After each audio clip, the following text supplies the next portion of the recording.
Hello everyone, कैसे हैं आप सभी लोग।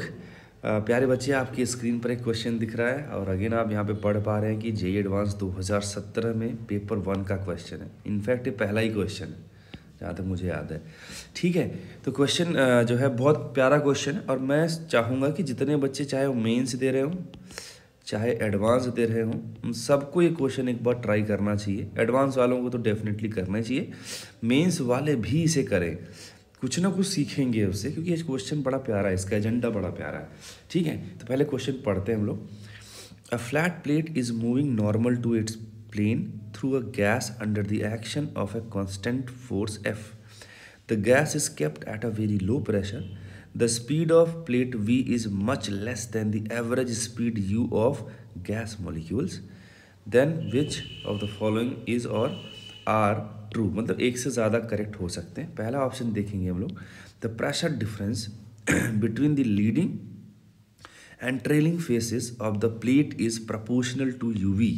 ठीक है, and second option is the resistive force experienced by the plate is proportional to V, and the third option is the plate will continue to move with constant non-zero acceleration at all times, and D option is at latter time the external force F balances the resistive force.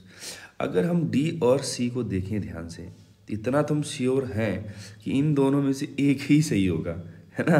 क्यों ऐसा होगा, देखो, अगर मैं D option को check करूं तो ये कहना चाह रहा है कि जो भी एक्सटर्नल फोर्स था और ये जो रजिस्टिव फोर्स है, इसको ड्रैग या डी बोल लो, तो ये जो एफ डी है, ड्रैग फोर्स या रजिस्टिव फोर्स, इसका मैग्नीट्यूड बढ़ते बढ़ते एक टाइम ऐसा आएगा कि एफ को बैलेंस कर लेगा।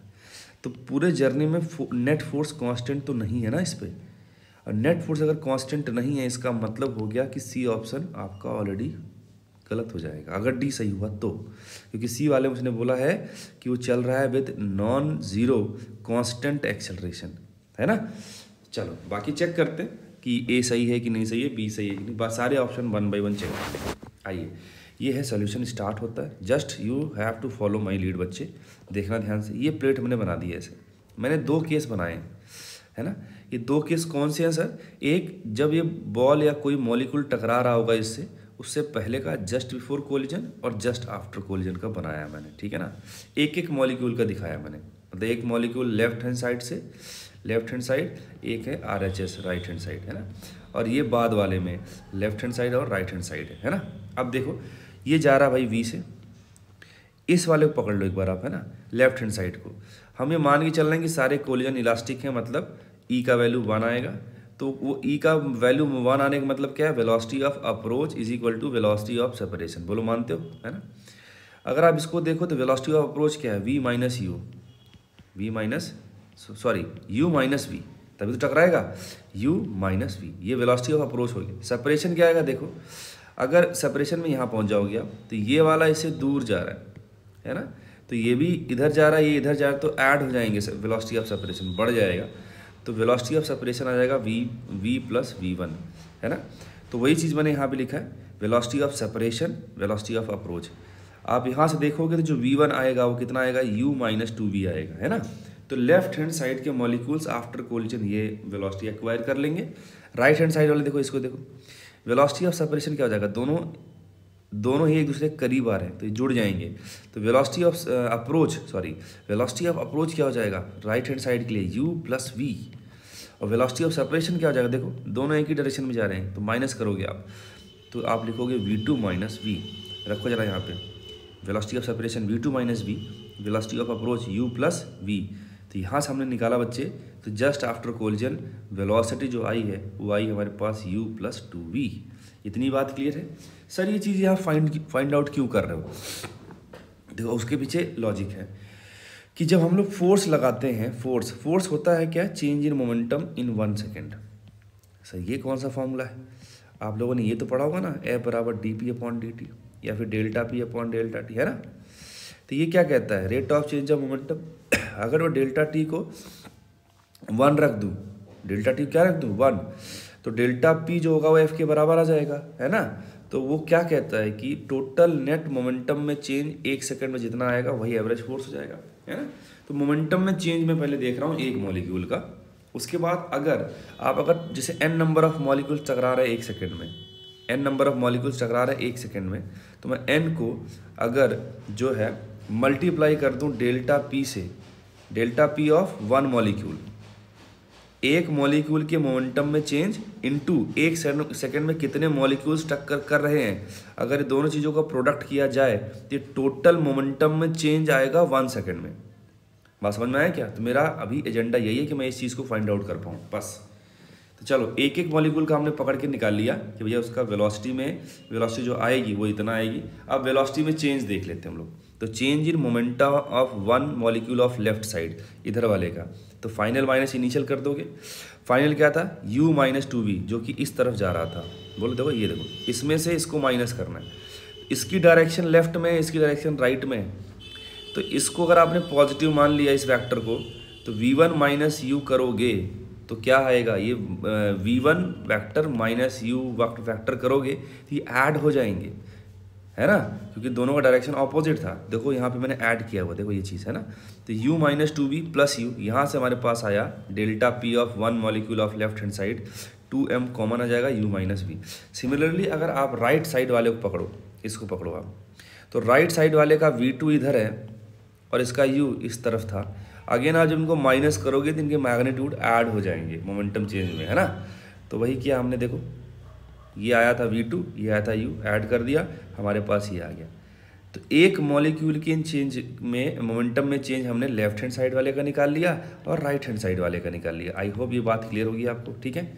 एवरेज फोर्स मैंने बताया कि डेल्टा p1 एक मॉलिक्यूल के चेंज में मोमेंटम में change into number of molecule striking in 1 second, है ना। अब उसको देखना, ये बहुत इंपॉर्टेंट चीज़ है, ये कैसे निकालेंगे हम लोग, कितने मॉलिक्यूल टकराएंगे। तो मैंने क्या किया, डेंसिटी बटा कांस्टेंट मान लिया, है ना, और वहाँ पर एक टर्म डिसाइड किया नंबर डेंसिटी। आप उसको सिंपली डेंसिटी भी डिसाइड कर सकते थे कि 1 सेकेंड में अगर आप देखा जाए कितने मॉलिक्यूल जो है टकराएंगे। तो आप ये देखो कि अगर 1 सेकेंड में अगर मैं एक लेंथ मेज़र करना चाहूँ तो वो लेंथ जो होगा प्लेट के रेस्पेक्ट में कितना नज़र आएगा, लेफ्ट वाले के लिए।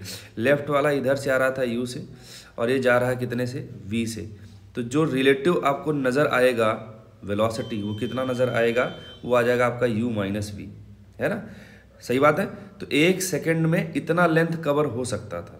तो आप ये निकाल लो कि 1 सेकेंड में जितना लेंथ कवर हो सकता है, अगर मैं उसमें नंबर ऑफ मॉलिक्यूल्स निकाल लूँ तो मेरे काम हो जाएंगे। तो मैंने नंबर डेंसिटी डिफाइन कर दी, इनटू ये वॉल्यूम निकाल लिया, है ना, इनटू ये वॉल्यूम निकाल लिया, ठीक है। तो इसका हमने एरिया बोल दिया भाई a, इसका एरिया हमने बोल दिया a, इसका लेंथ हमें जो आएगा अगर उससे मल्टीप्लाई कर दूंगा जो कि u माइनस वी आ जाएगा, तो हमें क्या निकल के आ जाएगा, total volume into number density, तो जो कि मुझे दे देगा नंबर ऑफ मॉलिक्यूल्स, है ना। अच्छा, तो इस टर्म को मुझे क्या करना, मल्टीप्लाई करना है, तो मुझे फोर्स मिल जाएगा जो लेफ्ट हैंड साइड से अप्लाई होगा बाय द गैस मॉलिक्यूल्स। तो Fl आ गया हमारे पास 2m u माइनस वी, और ये हमारे पास n था, तो u minus V into N into A. सही बात है ना। तो यहाँ से ये समझ में आता है कि Fl जो आएगा वो u माइनस वी का होल स्क्वायर आ जाएगा, directly proportional to u minus V का होल स्क्वायर हो जाएगा। ऐसे राइट हैंड साइड के लिए आप देखोगे तो यहाँ पर अगर आप प्लेट के रेस्पेक्ट में देखोगे तो ये प्लेट इधर जा रहा था, ये वाला मॉलिक्यूल इधर जा रहा था, इसके रेस्पेक्ट में u प्लस वी से आएगा ये। तो एक कोई भी मॉलिक्यूल 1 सेकेंड में कितना चलेगा, u प्लस वी चलेगा। तो अब 1 सेकेंड में जो भी पाइप आपने बनाया, जो भी लेंथ आपने देखा है, उस लेंथ में कितने लोग आ जाएंगे, उसके लिए आप क्या करोगे, सिंपली ये वाला टर्म डिफाइन करोगे, है ना, n इंटू एरिया, है ना, इंटू ये लेंथ u प्लस वी हो गया, ये आ गया। ये total number of molecules in 1 second आगे जो टकराएंगे उससे। अगेन आप उसको मल्टीप्लाई कर दोगे यहाँ पर, तो आपको क्या मिल जाएगा भाई, मोमेंटम में जो चेंज आया था, ये मोमेंटम में चेंज था डेल्टा p1 इंटू ये वाली टर्म क्या आ गई आपकी n, तो उससे मल्टीप्लाई किया तो हमारे पास क्या आ गया, राइट हैंड साइड पे जो मॉलिक्यूल्स नेट फोर्स लगाएंगे वो u प्लस वी के डायरेक्टली प्रोपोर्शनल हो जाएगा। सही बात है, ओके। अब मुझे चाहिए नेट फोर्स। तो देखो इस प्लेट पर इधर से फोर्स लगा, इधर से फोर्स लगा, ये आ गया आपका लेफ्ट वाला फोर्स, ये हो गया आपका राइट वाला फोर्स, है ना। तो नेट फोर्स क्या लिखोगे आप, इन दोनों में से माइनस कर दोगे, ठीक है। तो माइनस ज़्यादा कौन दिख रहा है, राइट वाला दिख रहा है, तो आपने राइट वाले में से लेफ्ट वाले को माइनस कर दिया। तो यहाँ पर आपने देखा कि जो फोर्स आ रहा था राइट वाला वो u प्लस वी के डायरेक्टली प्रोपोर्शनल का स्क्वायर था। और u इधर जो लेफ्ट वाला था वो u माइनस बी के स्क्वायर के डायरेक्टली प्रोपोर्शनल था, मानते हो? तो मैंने कोई कांस्टेंट चिपका दिया इनके आगे, है ना, तो c कॉमन आ गया दोनों में, तो इधर आया u प्लस बी का होल स्क्वायर, इधर आया u माइनस बी का होल स्क्वायर, ठीक है। तो यहाँ पर जो हमें सीखने वाली चीज़ है, ये सिंपल इसको एक्सपांड कर दिया तो ये दो चीज़ें कट जाएंगी, हमारे पास u v वाले टर्म ऐड जाएंगे तो 4uv आ जाएगा। तो वही चीज़ बेटा अपने को ये पूछा था कि जो फोर्स लगेगा वो किसके डायरेक्टली प्रोपोर्शनल है, तो एग्जैक्टली आपको दिख रहा है कि वो u इंटू वी के डायरेक्टली प्रोपोर्शनल है।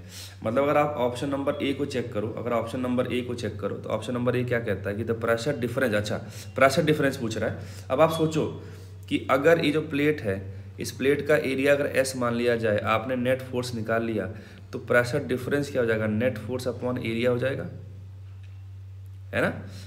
तो बस अब आपको दिख रहा है कि अगर ये तो प्लेट का एरिया तो चेंज होने से रहा, तो जो F नेट है अगर वो निकल गया तो मैं ये सिंपली लिख सकता हूँ कि जो प्रेशर आएगा वो directly proportional to F net हो जाएगा। अगर F net directly proportional to UV है तो प्रेशर भी क्या हो जाएगा, डायरेक्टली प्रोपोर्शनल टू UV हो जाएगा। बोलो, इसीलिए पहला ऑप्शन आपका क्या हो गया, बिल्कुल सही हो गया, ठीक है ना। सेकेंड ऑप्शन चेक करते हैं, सेकेंड ऑप्शन क्या कहता है। सेकेंड ऑप्शन कहता है कि the resistive force experienced by plate is proportional to V के डायरेक्टली प्रोपोर्शनल है। तो जो F नेट निकला है ना, यही आपका रेजिस्टिव फोर्स, यही क्या है, यही आपका रेजिस्टिव फोर्स है। अब आप सोचो कि जो गैस के मॉलिक्यूल्स हैं उनका स्पीड तो फिक्स है, तो इसमें कौन वेरिएबल बच गया, वो वेरिएबल सिर्फ और सिर्फ कौन है, V है। तो जो नेट रेजिस्टिव फोर्स लगा है प्लेट पे वो डायरेक्टली प्रोपोर्शनल टू V है, मतलब बी ऑप्शन भी हमारा एकदम सही हो गया। अब सी ऑप्शन पे चेक करते हैं हम लोग, सी ऑप्शन क्या कहता है, आ जाओ। सी ऑप्शन कहता है कि plate will continue to move with constant non zero acceleration, मतलब उसका नेट जो फोर्स है उस पर कांस्टेंट आना चाहिए, तभी उसका एक्सेलरेशन भी कांस्टेंट होगा। अब आप सोचो कि ये वाली जो चीज़ है, अब प्लेट को वापस बनाता हूँ, ये प्लेट मान लो ऐसे बनाया आपने, इस पर दो फोर्स लगा रहे थे, एक तो आपने एक्सटर्नल लगाया था और एक रजिस्टिव फोर्स लगाया था जिसको हमने ड्रैग फोर्स बोल दिया, ठीक है ना। शुरुआत में ये जीरो था, है ना, क्योंकि प्लेट मान लो जीरो से स्टार्ट हुई होगी या बहुत कम रहा होगा, है ना, और ये फोर्स अच्छा खासा बड़ा रहा होगा। लेकिन जैसे जैसे आप देख पा रहे हो कि जैसे जैसे रजिस्टिव फोर्स बढ़ना चाहिए, क्योंकि V का वैल्यू बढ़ रहा है, सॉरी जैसे आप देखो ना, ये आपका ये u इंटू वी है। अब ये वाला जो फोर्स होगा F एक्सटर्नल, ये तो इसको एक्सेलरेट कराने की कोशिश करेगा ना, तो V तो बढ़ेगा ही ना। अगर V बढ़ेगा तो रजिस्टिव फोर्स भी क्या हो जाएगा, ड्रैग फोर्स बढ़ेगा, है ना। तो नेट फोर्स जो भी इस पर आएगा वो कांस्टेंट नहीं रह जाएगा, है ना, वो क्या होगा, धीरे धीरे धीरे कम होगा, है ना। दैट्स वाई सी ऑप्शन आपका गलत हो जाएगा। लेकिन हाँ, एक टाइम ऐसा आएगा कि जिस मोमेंट पे वेलोसिटी कुछ ऐसा वैल्यू एक्वायर कर लेगा कि नेट फोर्स जो आपने लगाया था एक्सटर्नल और जो नेट रजिस्टिव फोर्स आया था ड्रैग फोर्स, ये आपस में क्या कर जाएंगे, इक्वेट कर जाएंगे, इक्वल हो जाएंगे। उसके बाद दोनों कांस्टेंट वेलोसिटी चलेंगे, है ना। तो एक मोमेंट ऐसा आएगा, तो डी ऑप्शन एग्जैक्टली वो कहता है कि एक टाइम ऐसा आएगा जब एक्सटर्नल फोर्स जो हमने लगाया था उसको ये ड्रैग फोर्स या रेजिस्टिव फोर्स बैलेंस कर लेगा, मतलब डी ऑप्शन सही हो गया। तो टोटल ऑप्शन जो सही थे वो थे ए, बी एंड डी। बात समझ में आया। ऑल्दो ये क्वेश्चन टाइम लिया है, समझाने में टाइम लिया है, अदरवाइज अगर आपको इसको फंडा समझ में आ गया ना तो ये क्वेश्चन 1 मिनट के अंदर आप पूरा सॉल्व कर सकते हो, 1 से 1.5 मिनट मान लो आप, बड़े आराम से हो जाएगा, ठीक है ना। तो हर चीज़ को एक बार वापस देख लो, मैंने किया क्या है, मैंने सिंपली मोमेंटम में चेंज वाला फंडा लगाया कि जब भी आपको एवरेज फोर्स निकाला जाए तो वो निकालना चाहिए डेल्टा पी इन 1 सेकेंड। समझ में आई बात, सही है। अगर बहुत सारे मॉलिक्यूल्स हैं तो आप क्या करोगे, डेल्टा P1 एक मॉलिक्यूल में चेंज निकालोगे इनटू 1 सेकेंड में कितने, 1 सेकेंड में कितने मॉलिक्यूल्स हिट कर रहे हैं वो देखना आप, बस। तो मैंने बस वही किया, एक एक मॉलिक्यूल का एनालिसिस कर लिया, लेफ्ट हैंड साइड से राइट हैंड साइड से, उनका इनिशियल वेलोसिटी पता था, फाइनल वेलोसिटी निकाल ली।